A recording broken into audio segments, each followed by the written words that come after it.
Hello and welcome to From the Field, a show where eminent athletes talk about what it takes to excel and the leadership lessons they've learned from their careers.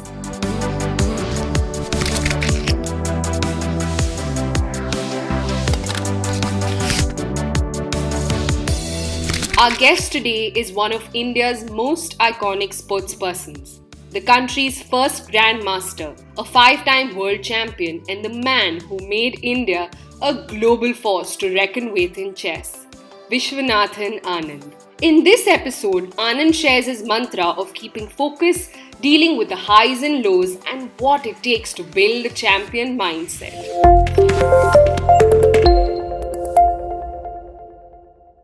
It was partially true that chess was much, much smaller in India back then. But at the same time, we had 4 international masters, and I was from the state which had all 4 of them. So that's one title below a grandmaster. But it's true. For the rest, there was no benchmark, but there was no pressure also. Almost anything I would do, I would turn out to be the first Indian to have done it.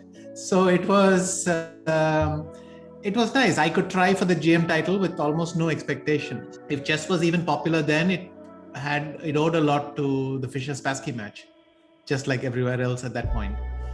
And for me, I could embark on it with a certain innocence, and that was very nice because there was almost no pressure. Now, even a 12-year-old who's trying to become a grandmaster, they're saying, hey, you have 2 months left and you can do it and break the world record.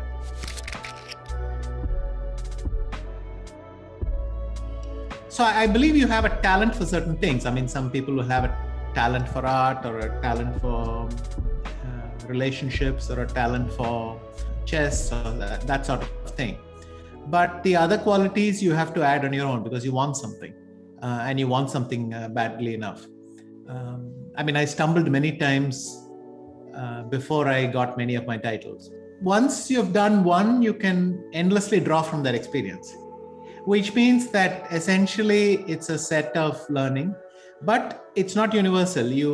There are broad themes, but then you adapt it to who you are and who you're comfortable with. And I think that's where your individual effort goes in.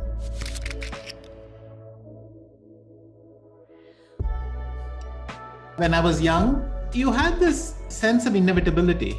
I would have a disastrous tournament, and I knew that I will go back, it'll bug me for 3 days, and then I'll play my next tournament and it'll be all right.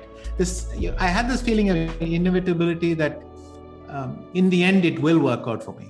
I started to, and maybe there were psychological pressures, but in a sense, I was unaware of them because you have this innocence about it. But in the second wave, let's say when I was playing against for the World Championship and so on, then I understood that inevitability was not there.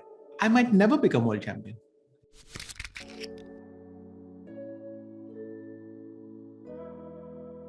I think when they say killer instinct to aggression, they mean that it's so overwhelming that everyone can see it in you.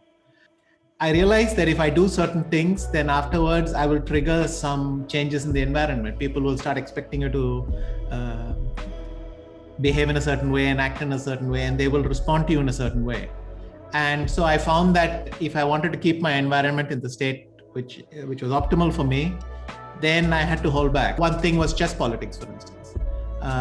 It's very easy to get into this mindset that, I can join politics, chess politics, I can make a suggestion here or there because I'm a great player, eventually people will respond and so on. But once you go down that road, it's almost impossible to climb back. Somehow I found that atmosphere didn't work for me, so I tried to avoid it. Was I a nice guy? Do I not have schadenfreude when someone I don't like has a bad day? No, it's not true. I'm with the best of them there. Look, I hate people. I just don't broadcast it.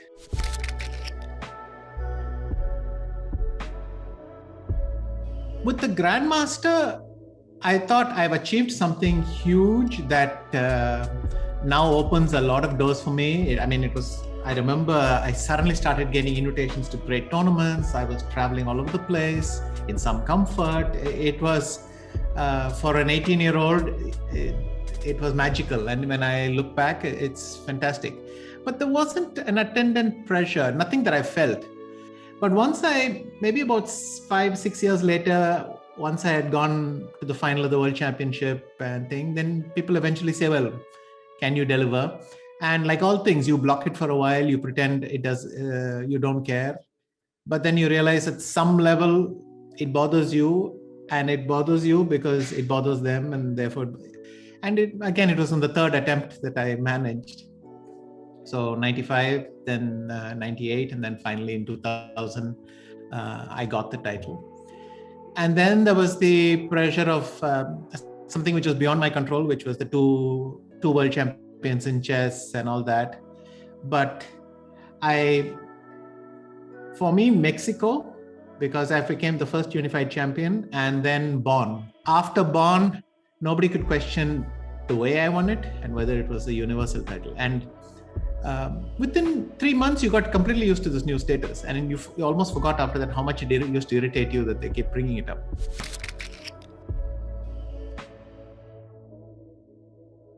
I did it with with Kasparov in 95. I lost that match. And afterwards, I had to admit to myself that I felt I had dropped in, I'd qualified too early or something, but I just wasn't ready to win that match anyway.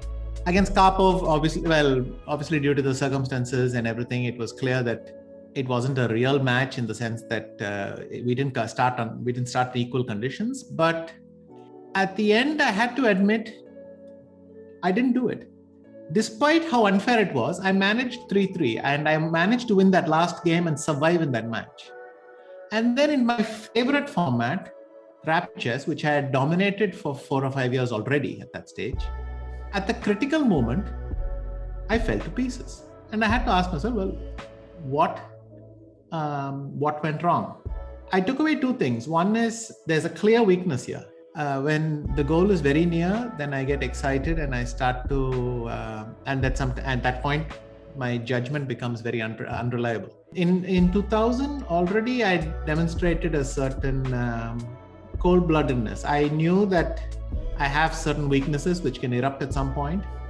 There was a little bit more humility, that I can't rest till I actually bring the title in. When it became a unified title in 2006, when Kramnik beat Topalov and made it a unified title, then you really wanted it. And I had just had a session where in January that year I had a bad start, but I had worked on those problems, fixed it in the next one. So I was also feeling confident. I had become world number 1 on the ranking list. So a few things kicked in, and I went to Mexico in a very positive frame of mind. There were a lot of little details. I had a 1.5 point lead, but I knew that, for instance, that close friends and people who've been with you for years and years, like actually Hans-Walter Schmidt, who was there in Mexico, he had come as a journalist and so on. I knew he would be euphoric for me. But I also knew that in his enthusiasm, he will not understand that coming to me and saying, hey, you're now so close, I'm sure now it's a piece of cake, is not a helpful thing for me. So then I remember we avoided the hotel restaurant for 3 days. And it may seem like a small matter, but I don't want to be angry at a friend who means it very well, but at the same time, it's not helpful, that sort of thing. Equally, when I was dead lost against Grishchuk in the penultimate round, I defended and defended and defended, even though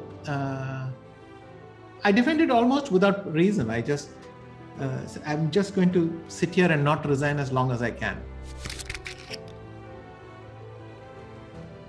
In Bonn, for instance, I gambled and I changed my entire approach. And I took a lot of risk simply to get myself in a position where I would enjoy the kind of chess that would result. And these are the kind of things that I think make the difference. When you tell yourself that something is so important, you're willing to change everything in the way you do things. You put aside all your routines for a couple of days because you tell, okay, I need to really hang in there just for a few more days after I get it, I can relax, but now this has to be the priority. That kind of mentality then took me through.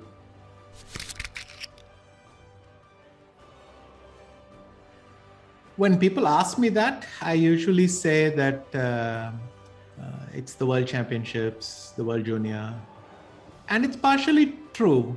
For instance, the feeling when we got back from Sofia of having surmounted all the odds, that sort of thing, these are very, very special accomplishments. But the other answer is I don't know. There are games from my junior days which still mean a lot to me, and so it's very hard to balance and necessarily say. And for instance, asking me to choose between my World Championships, literally asking me which is my preferred arm or something. It's all part of making. They're all pleasant memories. I think in the end, it's the ones that were the hardest. Sofia, Moscow as well, and the candidates in Hunty, Riyadh. And I bring these up because many of them happened at low points for me. So then there is that feeling that life is becoming pleasant again.